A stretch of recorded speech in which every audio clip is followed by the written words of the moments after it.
I'm Amanda Williams from Richard Burgess Library, and welcome to my kitchen. So every Tuesday and Thursday we're going to upload a video for kitchen science where you'll be able to do an experiment with commonly found items in your home. So today our experiment is going to be volcanoes, and all you will need is half a teaspoon of baking soda, half a cup of vinegar, and some red food coloring.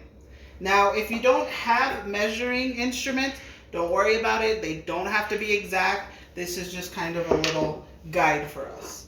So you'll also need a container. I prefer to use something small like this little bottle that I found. You could also use a glass cup like this. Or for a much bigger reaction, you can use a water bottle. But you'll need more ingredients than what I've told you about. So we're also going to go ahead and make a volcano to watch our reaction come out. Now for that volcano, the only things that you'll need is a paper plate, some scissors to cut it with, some tape, a pencil. I had a pencil. It's right here. So you'll need a pencil to draw on your plate, and then you can use some crayons or markers to go ahead and decorate the back. So to make the volcano, this is what you'll do first. So you'll take whatever container you're going to use, you'll use the top rim, put it about the center of the plate, and you'll draw a circle.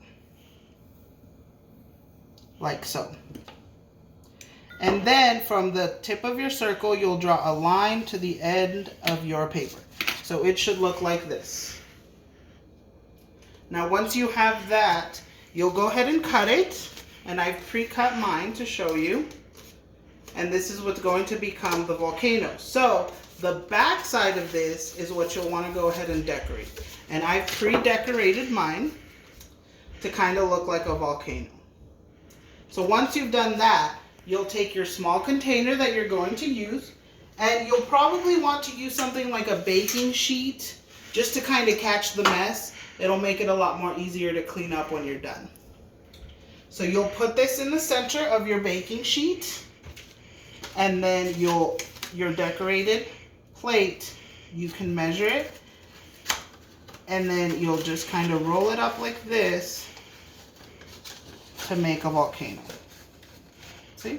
And then with the tape, you'll want to go ahead and tape that to secure it.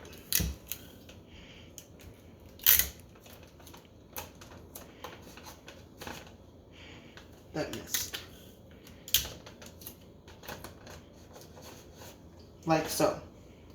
So once you've made your volcano, then we can go ahead and we can do our reaction.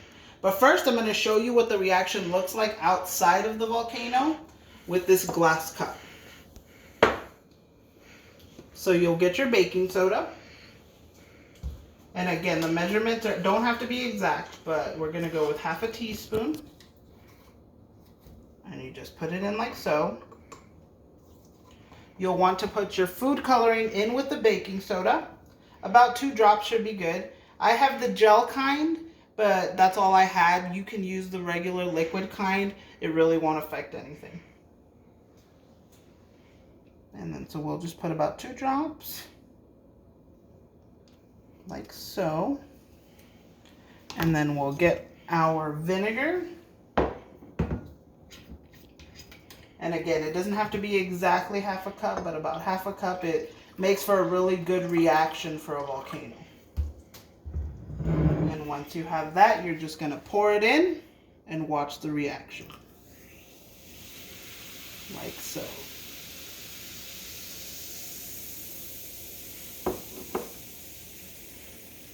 And that's our experiment. So let's go ahead and see how it looks once we use our volcano. I'm just going to go ahead and dump this out first.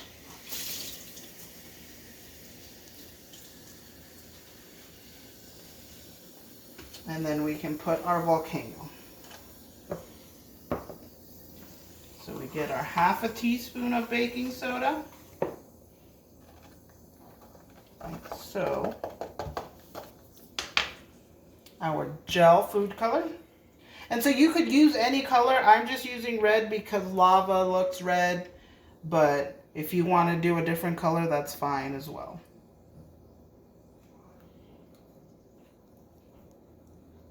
Okay. And then we pour our vinegar.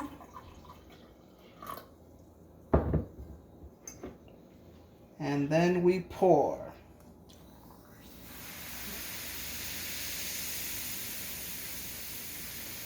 And there you have it, an erupting volcano. So again, you can make your volcano out of anything. I just use paper plates because I happen to have those on hand. But you could use paper, you could just paper mache. If you have molding clay, anything like that, just get creative with your volcanoes. So we'll be back here again on Thursday with a new experiment, and we'll let you know what ingredients you're going to need for that beforehand. Bye everyone, and stay safe.